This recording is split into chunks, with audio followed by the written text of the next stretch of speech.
My Lord and my God, I firmly believe that you are here, that you see me, that you hear me. I adore you with profound reverence. I ask pardon for my sins and the grace to make these moments of prayer fruitful.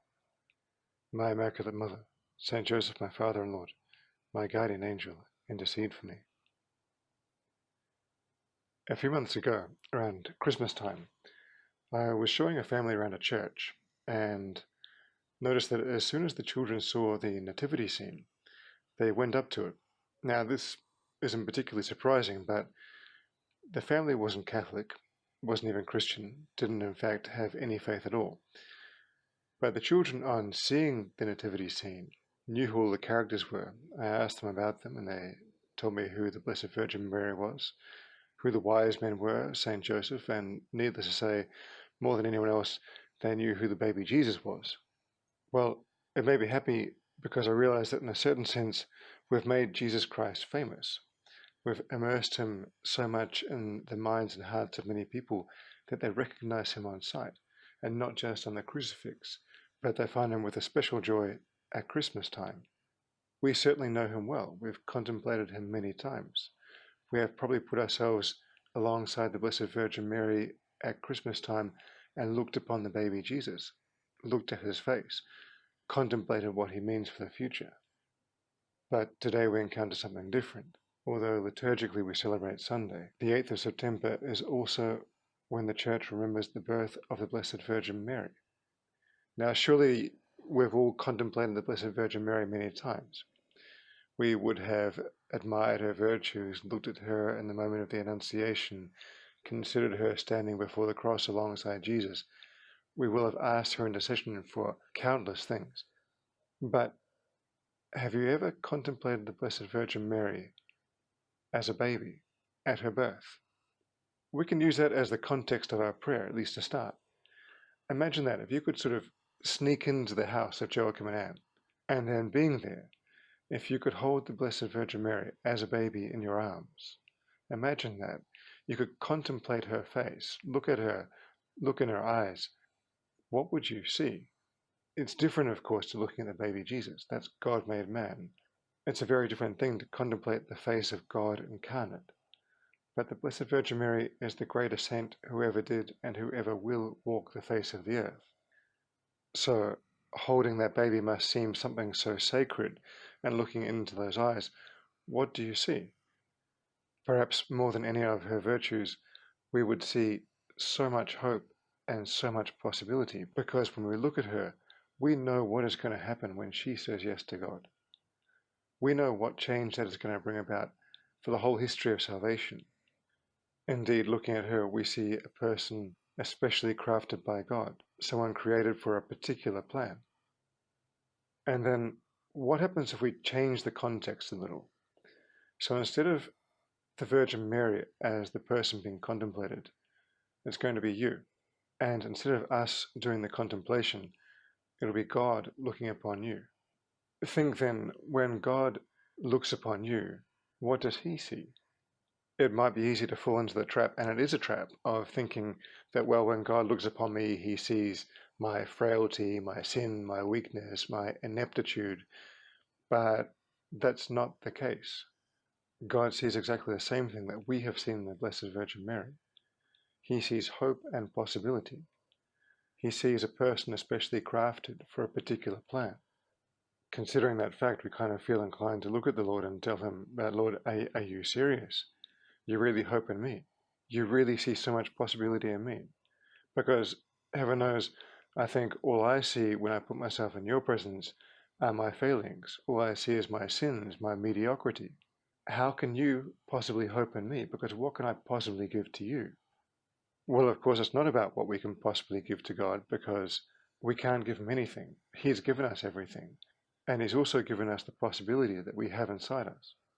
Understanding that God looks on us with hope, looks on us as a person with tremendous possibility for the future, reminds us not to hope in our own actions, but in the action of grace. What we consider impossible, God can bring about, and he will. But just like the Blessed Virgin Mary, he only needs one thing, and that's our yes. And looking at you now, Lord, that's the yes we want to give. Maybe the yes is difficult. Maybe there's something that seems an obstacle for us, but the yes is what we want to give. The reality is that if it seems difficult, at least if it seems difficult at times to say yes, it's probably that we don't understand what yes really means. I mean, we understand that yes is the opposite of no, but we don't understand that our yes is what unlocks the possibility that God has given us, what unites it with the plan He has made for us. The moment that we understand that our yes makes all things possible because all things are possible for God, we want to say yes. The moment we realize that God really hopes in us and has high aspirations for the effect that we'll have in this world, we want to say yes. Looking again at the Blessed Virgin Mary, we see that when she said yes, possibility, all that possibility that she had united with the plan, and that created a reality, the same as it does in us. When we say yes to God, possibility unites with plan, and that creates a reality. But it doesn't create a reality like a rock, like some inert object. It creates a historical reality, a process, and that process is us.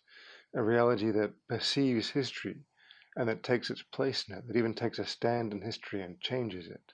We choose to say yes because that makes us who we are, that brings the fullness of a reality into being. And just like with the Virgin Mary, God only requires one thing from us, just our yes. But sometimes it's difficult to get there because we don't see that. We're too immersed in the moment, too immersed in even material things, maybe even too immersed in ourselves to understand how God sees us.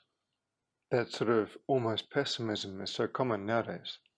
I was walking down the street the other day and I encountered two young women who had just finished high school. And they came up to me and asked if I was really a Catholic priest. I told them that yes, I am a Catholic priest, and they were somewhat surprised, but we started talking. I asked one of the girls what she was going to do now that she had finished school, and she responded that she was going to look for a job. She didn't have much idea about what job she wanted. She told me she just didn't want to have a job where she had to get up early in the morning. I found the whole idea a little bit lacking in ambition, and so I thought I'd change tack, and I asked her, well, okay then, where do you want to be in 50 years' time? She thought about that for the briefest of instants, and looked at me and said, rich. We could take many ideas from that short conversation, but two things are very apparent. One, that like that girl who seemed joyful and capable of doing many things, sometimes we don't realize the possibility we have. We are just too immersed in the moment and not enough immersed in God.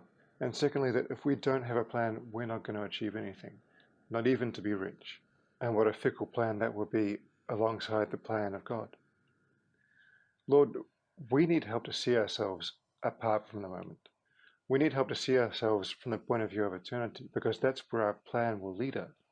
We need help to see ourselves like that, because unless you help us like that, Lord, we aren't able to respond with the yes that you're asking for. And that yes is a yes we want to give. When we hear you telling us in the Gospel of today's Mass, Lord, that we ought to give up everything, even to the point of hating our family and ourselves. We know that you don't want us actually to hate anyone, but that you're trying to shake our context so that we see that the temporal things don't matter. You're trying to put us in the context of eternity. And Lord, we want to be there. We want to be there, but we need your help. So perhaps the greatest thing that we can ask of you in our prayer today, Lord, is to help us to see ourselves as you see us. That when we go to the mirror at night, or next time we put a selfie on Instagram or whatever it is, Lord, that when we see ourselves as you see us, with tremendous hope and possibility, because like that we're capable of saying yes. With a plan that you have created, we can say yes because that plan is irresistibly good. When we look at all the plans we could possibly strive for in our life, we realize that not one gives a certain future, except the one created by He who has also designed the future. And Lord, that's the plan we want to respond to. But given that plan is a little bit hidden in your heart, we need your help to do it. Help us then, with the example of the Blessed Virgin Mary, to say yes, a wholehearted yes, both in the small and in the big things, so that we can turn this possibility you have put in us into reality and fulfill the hope you put in us. We ask Our Lady to help us see ourselves as we are and say yes to God, just as she did. I thank you, my God, for the good resolutions, affections, and inspirations which you have communicated to me in this time of prayer. I ask your assistance in putting them into effect. My Immaculate Mother, Saint Joseph, my Father and Lord, my guardian angel, intercede for me.